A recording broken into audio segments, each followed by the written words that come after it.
Mummy mummy mummy నువ్వు లావచ్చు కదా mummy. ఎలా లావాలి? ఫుల్ స్వీట్స్ నువ్వు లావవుతావు. షుగర్ వస్తుంది. అయితే ఆయిల్ ఫుడ్ బాగా తిను. కొలెస్ట్రాల్ వస్తుంది. అయితే జంక్ ఫుడ్ తిను, దెబ్బకి లావ్ అయిపోతావు. పీసీఓడి ప్రాబ్లం వస్తుంది. అయితే హెల్దీ వీలో డ్రై ఫ్రూట్స్ తిను, పక్కా లావ్ అవుతావు.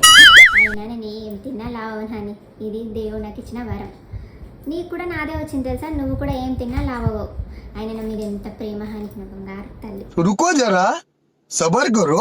అబ్బా అలా కాదు కానీ ఈ మధ్య నువ్వు అన్ని నా డ్రెస్సెస్ వేసుకొని పోతున్నావు ఎక్కడికి వెళ్ళినా. ఇంకా నువ్వు నేను పక్కన నడుస్తుంటే నా ఫ్రెండ్స్ ఎవ్వరు నువ్వు మా మమ్మీ అంటే నమ్ముతలే, సిస్టర్స్ సిస్టర్స్ అనుకుంటున్నారు. అందుకే కొంచెం లావ్ అవుదామని అనుకుంటున్నా. ప్రేమ కూడా ఉందనుకో కొంచెం. సరే తరలే, ఎన్నెన్నో అనుకుంటాం.